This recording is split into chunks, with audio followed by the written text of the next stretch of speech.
নমস্কার, কেমন আছেন সবাই? আশা করি সবাই খুব ভালো আছেন। আপনাদের আশীর্বাদে আমিও খুব ভালো আছি। আপনারা দেখছেন এমআর সার্বিয়ান ব্লগ। আপনাদের প্রত্যেককে আমার চ্যানেলে স্বাগত জানাই। বিশেষ করে আজকে আমি আপনাদের সাথে যে বিষয়টি নিয়ে আলোচনা করব সেটা হলো সার্বিয়া থেকে আপনারা খুব সহজে যে সেনজেন দেশগুলোতে যেতে পারবেন।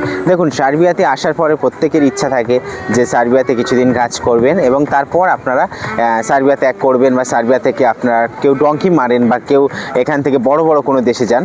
তো আমি আপনাদেরকে বলবো, সার্বিয়া থেকে যেমন আপনারা আসার পর বিভিন্ন সেনজেন কান্ট্রিতে যেতে পারবেন। তো তার ভিতরে আমি একটা দেশ সেটা নিয়ে আজকে আলোচনা করব এবং সেই দেশে যাওয়ার সঠিক নিয়ম এবং সার্বিয়া থেকে বর্তমানে আপনি সেই দেশে কত সুবিধাভাবে যেতে পারবেন আমি সেটাই আলোচনা করব। তো আমি যে দেশটা নিয়ে আলোচনা করব, সবার প্রথমে বলে রাখি, যে দেশের নাম উচ্চারণ করলে আমাদের প্রথমে যার কথা মাথায় আসে, প্রথমে এনার কথা আমাদের মাথায় আসে, তো তিনি আর কেউ না, ক্রিস্টিয়ানো রোনাল্ডোর দেশ পর্তুগাল। আজকে আমি আলোচনা করব পর্তুগাল নিয়ে। তো আমি সার্বিয়া থেকে পর্তুগালে আপনারা কিভাবে যাবেন আমি সেই বিষয় নিয়ে একটু কথা বলি। আপনি বর্তমানে সার্বিয়া থেকে সবথেকে কাছের সেনজেন দেশগুলোতে খুব সহজে নিজেই যেতে পারবেন, কোনো এজেন্সি ছাড়া। আমি আপনাদের আজকে সেই বিষয় নিয়ে আলোচনা করব। আপনাদেরকে আজকে একটা সন্ধান দেশ, সেই পর্তুগাল অর্থাৎ ক্রিস্টিয়ানো রোনাল্ডোর দেশ নিয়ে আলোচনা করব এবং সার্বিয়া থেকে আপনারা কত সহজে পর্তুগালে নিজে থেকে যেতে পারবেন কোনো এজেন্সি ছাড়া। তো আমি চলুন বেশি কথা না বলে ভিডিওটা শুরু করি। আপনি যদি সার্বিয়ায় 1 বছর কাজ করেন বা 2 বছর কাজ করে থাকেন, অবশ্যই আপনি নিজে কিন্তু ক্রোয়েশিয়া বা পর্তুগাল যেতে পারবেন। কিভাবে?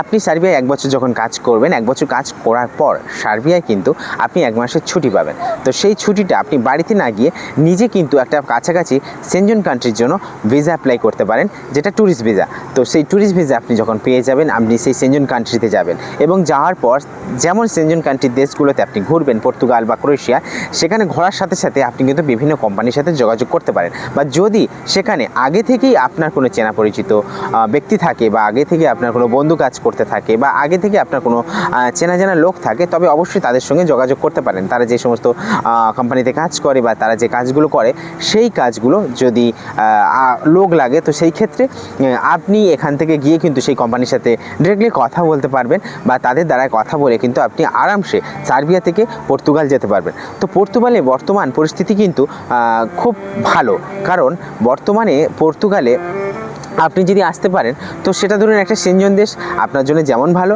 তেমন বর্তমানে সার্বিয়ার থেকে পর্তুগালে আপনি আসলে ইনকামও বেশি করতে পারবেন। অবশ্যই সেটা সেনজেন কান্ট্রি এবং সেখানে আপনি ইনকাম যেটা করবেন, অবশ্যই সেটা বেশ একটা ভালো অ্যামাউন্টের একটা টাকা ইনকাম করতে পারবেন। কারণ পর্তুগালে বর্তমান গভর্নমেন্ট রেট হিসাবে আপনাকে কিন্তু 840 ইউরো দেওয়া হবে। সেটা নর্মাল একটা রেট, অর্থাৎ ওখানকার ওর নিচে কোনো বেসিক স্যালারি হয় না, মানে ওর নিচে আপনাকে কম কোনো স্যালারি কোনো কোম্পানি দিতে পারবে না। তো আপনাকে সেই ক্ষেত্রে যদি আপনি পর্তুগালে কাজ করেন, নর্মাল রেট কিন্তু পাবেন অবশ্যই 840 ইউরো। তো 840 ইউরো তো আপনি পাচ্ছেন, সেটা কিন্তু নর্মাল রেট। এবার আমি আপনাদেরকে বলি, যদি আপনাদের কোনো কাজের উপরে ভালো স্কিল থাকে, তবে অবশ্যই কিন্তু পর্তুগালে গিয়ে আপনি একটা ভালো টাকা ইনকাম করতে পারবেন। কারণ আমি আপনাদেরকে এখন এবারে খুব ভালো করে বোঝানোর চেষ্টা করি, আপনারা একটু বোঝেন। আপনার যদি ভালো স্কিল, যেমন ধরুন আপনি একটা কাজ করেন এবং তার উপরে স্কিলটা আপনার অনেক পুরনো বা আপনার অনেক এক্সপিরিয়েন্স আছে, তো সেই ক্ষেত্রে আপনি কিন্তু পর্তুগালে একটা ভালো অ্যামাউন্ট কামাতে পারবেন। মাস গেলে আপনি তাও প্রায় মিনিমাম ধরুন 1-1.5 ইউরো বা 2000 ইউরো আরামসে কামাতে পারবেন।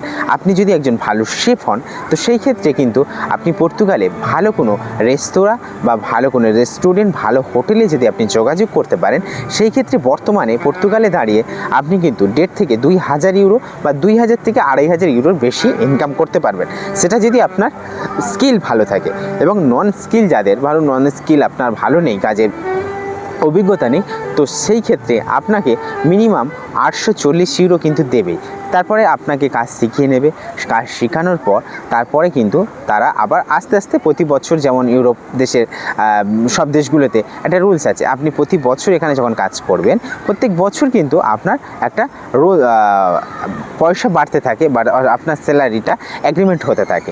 তো সেই ক্ষেত্রে আপনি যখন ওখানে 1 বছর নন স্কিলভাবে কাজ করবেন, তখন নন স্কিলভাবে কাজ করার পর আপনি নিশ্চয়ই 1 বছরের ভিতরে অনেক ভালো কাজ শিখবেন। তখন 1 বছরের ভিতরে অবশ্যই আপনি যখন কাজটা শিখে যাবেন তখন কিন্তু সেখানে আপনাকে বেশ ভালো একটা 1000 ইউরো, 1200 ইউরো বা 1300-1500 ইউরো কিন্তু বেতন পেয়ে যাবেন। তো আপনি যদি এখান থেকে সার্বিয়া থাকেন, সার্বিয়া থেকে আপনি ট্রাই করে পর্তুগালে যাবেন এবং পর্তুগালে যাওয়ার পর আপনি কিন্তু পর্তুগালে কাজ করতে করতে আপনি আবার ওখান থেকে ট্রাই করতে পারেন ফ্রান্স, জার্মানি, ইতালি বা যে কোনো ভালো ভালো দেশগুলোতে, সুইডেন আপনি যেতে পারেন। কারণ আপনাদেরকে বলি সবসময় ছোট থেকে বড় হওয়ার চেষ্টা করাটাই বেটার। কারণ আপনি সার্বিয়া আছেন এবং সার্বিয়া থেকে আপনি চান ডিরেক্টলি ফ্রান্স যেতে বা জার্মানি বা ইতালি বা আপনি সুইডেন এরকম ভালো ভালো দেশগুলোতে যেতে চান। তো আমি আপনাদেরকে বলবো বেশি তাড়াতাড়ি লাফিয়ে উপরে ওঠার থেকে আমার মনে হয় এক একটা ধাপ বাই ধাপ আপনি যদি উপরে ওঠেন তবে অবশ্যই আপনার জন্য অনেক বেটার। কারণ আপনি এক স্টেপ বাই স্টেপ যখন এগিয়ে যাবেন তখন কিন্তু আপনাকে কেউ ফেলতে পারবে না। কিন্তু আপনি যখন একটা স্টেপ থেকে লাফ দিয়ে অনেকটা উপরে দিকে উঠবেন তখন কিন্তু আপনাকে অনেকে ফেলে দেবেন। কারণ আপনারা যারা সার্বিয়াতে কাজ করেন, সার্বিয়াতে কাজ করার পর বা সার্বিয়াতে 1 বছর করছেন, 2 বছর করছেন, এখান থেকে মুভ করে যাচ্ছেন ফ্রান্স, জার্মানি, ইতালি এই সমস্ত দেশগুলো, আবার কি লিগ্যালভাবে না আনলিগ্যালভাবে যাচ্ছেন। আমি আপনাদেরকে বলবো এই যে আনলিগ্যালভাবে যান এগুলোর থেকে আমার মনে হয় আপনি কাছের কোনো সেনজেন কান্ট্রিগুলোতে প্রথমে প্রবেশ করুন, সেখানে কাজ করুন, তারপর সেই সেনজেন কান্ট্রিগুলোতে কাজ করার পর আস্তে আস্তে আপনি চলে যান আপনার ফ্রান্স বা জার্মানি বা ইতালি এই সমস্ত দেশগুলো। কারণ জানেন একটা ধাপ বাই ধাপ যখন আপনি যাবেন সেই ক্ষেত্রে আপনার জন্য অনেক বেটার। তো আমি আপনাদের সাথে অ্যাকচুয়ালি এই বিষয়টা নিয়ে আলোচনা করলাম পর্তুগালের বিষয় নিয়ে, কারণ পর্তুগালে আমার একজন খুব ভালো বন্ধু আছে। কারণ সে আমাকে বলে পর্তুগালের বিভিন্ন কাজের বিষয় বা পর্তুগালের বর্তমান পরিস্থিতি থেকে শুরু করে এভরিথিং। তো আমি আজকে জাস্ট আপনাদেরকে বললাম সার্বিয়া থেকে সহজে পর্তুগাল কিভাবে যাবেন।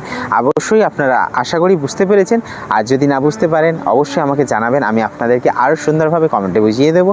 এবং প্রত্যেকের যদি ভিডিওটা ভালো লেগে থাকে অবশ্যই অপরের সাথে শেয়ার করবেন, আর এরকম সুন্দর সুন্দর টিপস পেতে আমার চ্যানেলটাকে অবশ্যই সাবস্ক্রাইব করে রাখবেন। আমি সর্বদা সার্বিয়া থেকে আপনাদেরকে সুন্দর টিপস দেওয়ার চেষ্টা করব। আপনারা সবাই সুস্থ থাকবেন, ভালো থাকবেন। পরবর্তী আরও একটি ব্লগে আপনাদের সাথে দেখা হবে।